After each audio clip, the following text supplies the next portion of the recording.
Greetings. I have built a number of full-size boats and small ship models, but I have never built a radio-controlled sailboat. In my retirement, I thought that would be an interesting thing to do, so I began searching for some designs.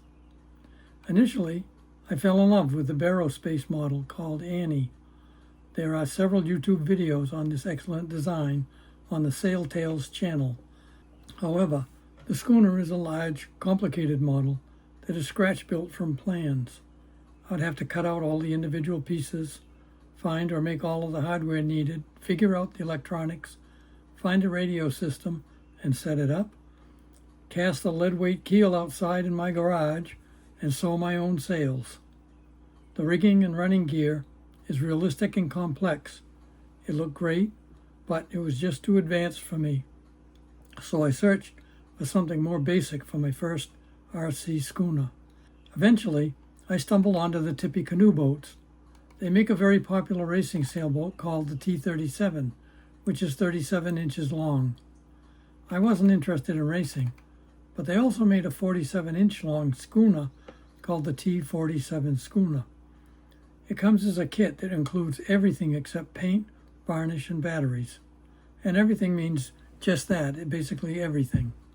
All the materials to make the boat with pre-cut hull parts, epoxy resins, hardware, zinc keel weights, radio components to operate the model, radio transmitter, and the sails. Truly everything needed to build this simple model, all in one large box. You'll of course need some basic hand tools like knives, screwdrivers, a hand drill, sandpaper, a few other things like that, but nothing unusual or power-driven is needed. In addition, the design is as simple as you can get for a radio-controlled schooner.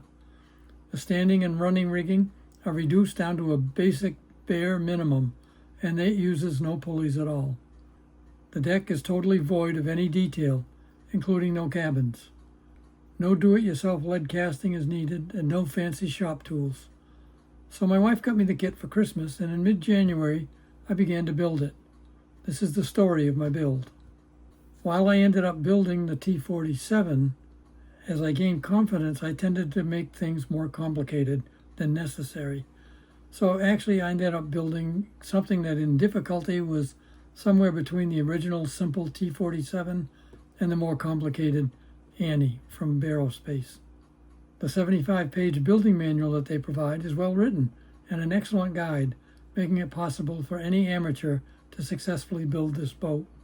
They even go into great detail on how to mix and handle epoxy and how to apply it. So even if you've never worked with epoxy before, you will be successful. Although the instruction manual is printed in black and white, the pictures are all available in color on their modelsailboat.com website. The manual even teaches a little bit about sailing at the end for those of you who've never sailed. I began by assembling the basic hull. I quickly realized that I needed a stand to make the building easier. I could have just as well used a cardboard box, but as I said, I tend to complicate things as I went along, and this is the stand that I made. I didn't want to use Tippecanoe's method for making the mast steps, so I made mine differently. To make it easier to step the mast with the deck on, I later added wooden conical guides above the steps, shown here. I used this setup to align the rudder with the keel when epoxying in the rudder stuffing box. The hull looked kind of plain to me, so I added an unnecessary rub rail. I lined out the deck with a waterproof ultra-fine point Sharpie to look more like decking. While doing that, I thought it might be nice to add a cabin or two to the plain deck. Totally unnecessary for this simple design, but I did some preliminary planning anyhow. After installing the rub rail, the simple rail at the shear line now looked unfinished, so I added a cap rail on top of the stock rail, letting it overhang just a little bit for a finished look. While gluing on the new cap rail, I temporarily put the deck in place to maintain the hull shape while the glue for the rail set. Installing the electronics looks complicated, but it was easy to install. You can see the added conical guide for the mast step in this picture. While this schooner will likely never take on enough water to sink, why not add some flotation before the deck goes on, even though this was not part of the original design.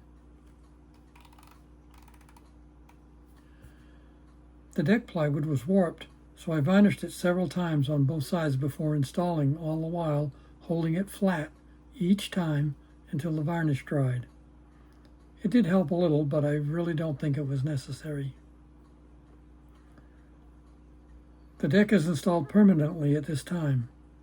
Hopefully I didn't forget to do something inside, because there's no going back now. This model is designed with no deck cabins, but here I go building cabins for it. I decided to do this because the kit provides a plexiglass hatch for access to the electronics. While this is perfectly functional, I didn't think it looked right. Notice that the zinc keel weights have been installed at this time. I had left them off until this point to make it easier to handle the model. The portholes shown here are brass grommets filled with epoxy to simulate glass. The cabin tops are all made to be removable. Of course, a proper schooner needs a captain. And to further complicate things, the steering wheel box, which is unpainted here, contains a servo that is connected to the rudder servo. It rotates the steering wheel when the rudder moves. This steering wheel is made from a piece of PVC pipe, a wooden dowel, and some stainless wire. Here's the first undercoat on the sailboat, which makes a good base to scribe out the waterline.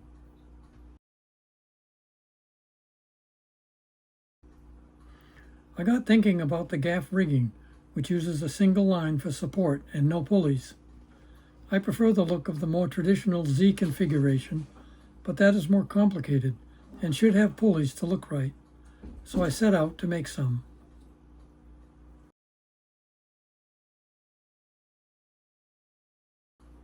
I began painting the hull using Rust-Oleum enamel paint.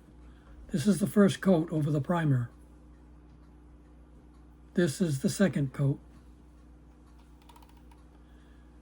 Here the paint is complete with one undercoat, 4 coats of enamel paint, and 1 clear coat. Note that I used a little bit of green mixed with the red to tone down the red bottom color. The fun part begins with the masts and the sails. I naturally had to complicate the standing rigging by using 2 lines on each side instead of 1 per mast, and used a different method for attachment at the rails than the original design called for. I also substituted using line in place of the metal rod specified for the boom vangs.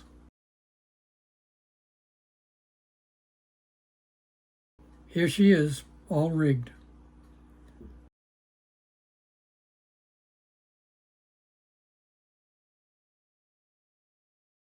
For heavy wind, an alternate foremast is used with only these 2 sails set. Here's the name, where she is named after my wife, Linda.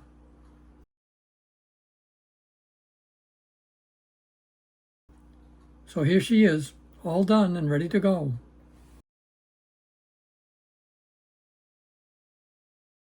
I ran the sheets per the original design, except I had to run them through the aft cabin, and I rotated a couple of brass eyes 90 degrees from their designated orientation.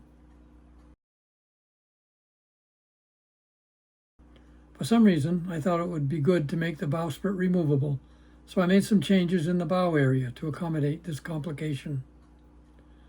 So there you have it, the Tippecanoe T47 kit, perfect for a new modeler interested in building a simple 47-inch long RC sailboat with just about everything you need in the kit.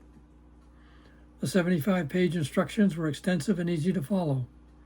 You can make it simple, or like me, add some custom complications to it.